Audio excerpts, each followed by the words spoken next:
Hey, what's up, y'all? This is Lewis Speaks 2022, and today I want to talk to you about change and also about cost-benefit analysis and how that relates to change.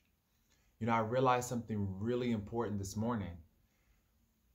I realized that people are only motivated to change when the cost outweighs the benefit. There are people currently in toxic relationships right now because the benefit far outweighs the cost. We all grow up with some adverse childhood experiences that create deficiencies within us. And so as we grow up, we meet people who address those deficiencies, but sometimes at too high a cost. We end up paying more than we're getting back. We end up paying with our self-esteem. We end up paying with our love. We end up paying with so many things. We sacrifice ourselves and betray ourselves for the love of someone else because we probably didn't grow up with that love, or probably didn't grow up with that sense of validation and that sense of self-worth. So we trade that for the love, acceptance, and approval of someone else. And it's only when the cost of doing that outweighs the benefits that we're getting. And usually those benefits come in the form of praise, affirmation, adoration, admiration, validation, just approval. Things that we were missing growing up from either our mothers, our fathers, our grandmothers, our aunts, uncles, just our extended family, siblings even. Things that we were missing from them, we tend to look for in these relationships, and that's the benefit.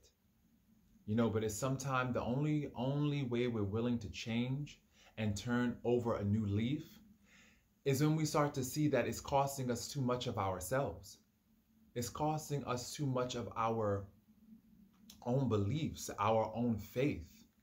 They have something called moral injury, where every day we are experiencing signs and symptoms of burnout because of something that violates our sense of morality, our sense of justice, our sense of fairness. So in relationships, we experience that sometimes too, especially if it's a toxic relationship that's really not in harmony with your values, principles, and beliefs. You'll start to feel that moral injury. You'll start to feel like it's costing you so much more than you're getting. And like I mentioned earlier, when the cost starts to outweigh the benefits, that's when you start to reevaluate and say, hold up. This is costing me way too much. I can't continue to do this and continue to feel okay, because that leads to emotional bankruptcy. A lot of people are walking around. I see this in my town, in the city I live in. They're walking around emotionally bankrupt. They have nothing left to give because they allowed somebody to take everything that they had emotionally. Mentally, they just don't have the energy to give somebody else. And that's because they were looking to fill certain deficiencies. And what ended up happening was they were just taken for all their goods. It was like the old okey doke. You're looking to get full, and this person promises to fill you up, only to realize that they're slowly taking from you. You think here they come to give, and really what's really happening is they came to take. I was thinking about also those who are victims of intimate partner violence, both men and women. They come into the relationship thinking that someone is one way, and that person changes, or that person just never was that person. You were just too blinded by your own needs to really see who that person was. And what ends up happening is that it ends up costing them so much more than they bargained for. At first, the honeymoon phase, a lot of benefits. The love bombing, they're giving gifts, they're showering you with praise, admiration. You're thinking this is too good to be true. You're thinking, wow, this is happening so fast. You're thinking that this person is the answer to your prayers. Really, they're demons in the flesh. And so the thing about it is, when it starts to cost you more than you're benefiting, that's when you start to reevaluate, well, I got to get the hell out of here, because this is crazy. This is crazy. But many times, as I mentioned earlier, we trade our self-esteem for the esteem of other people. We trade our love, our caring, our understanding for the support and validation of other people. And just know, I'm learning that it's just costing too much. In my personal life, I've done that. And it's costed me so much. It's costed me a lot of things.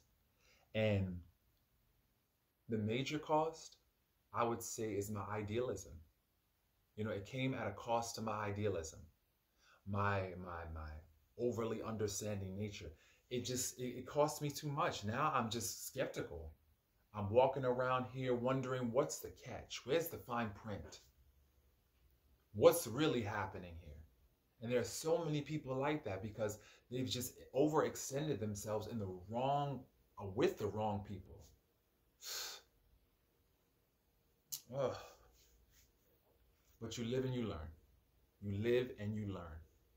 And so what I've learned is that if you want to change, if you really, really want to change something about your life, you have to realize that it's costing you more than you're benefiting. And it's only when you realize that are you motivated to change. I remember going to grad school and we were talking about the topic of transformation and change. And my instructor, she gave an example of a person she was working with. It was a homeless man. The man did a 360 and she spoke with him and she asked him what motivated him to change.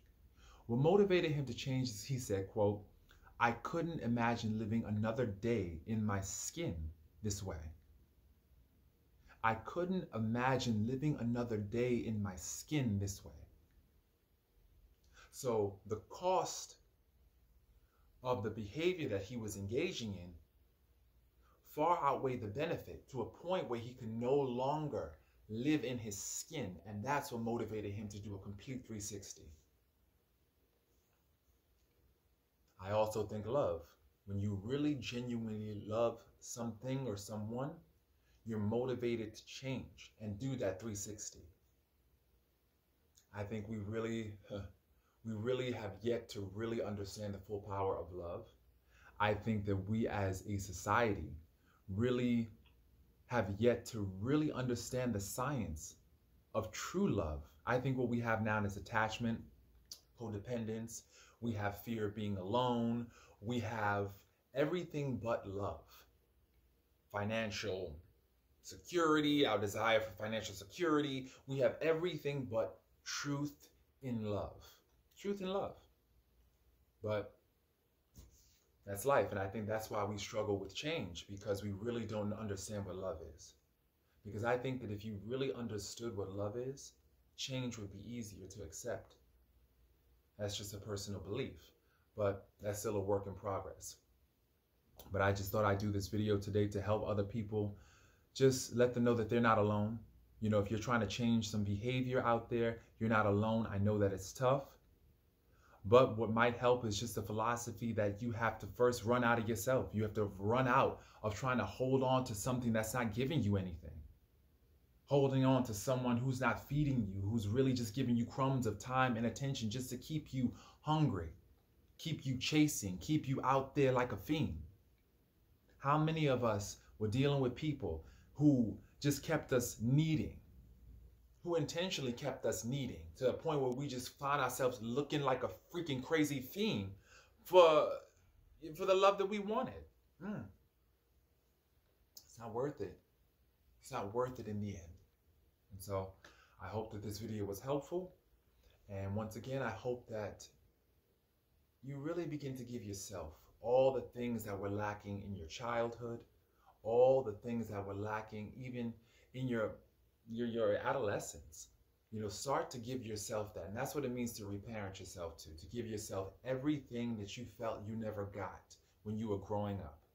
We all have some adverse childhood experience that we're trying to heal from. And these deficiencies that we have, and sometimes we're not always getting them fed, or not always addressing these deficiencies in the right way. And this is what's causing us so much hell and turmoil in our lives. We're going out here searching to fill our voids with people who create more voids. It's got to stop. It's got to stop. I say turn to God. I say turn to yourself when you're trying to fill that void, because only you understand where that void comes from. You understand exactly what has worked in the past to fill it and what has not worked in the past. And it's time to do something that works. It's time to do something that works. So I hope that this was helpful for you. Definitely subscribe. Definitely hit the like button and share it if it resonated. So, peace, y'all.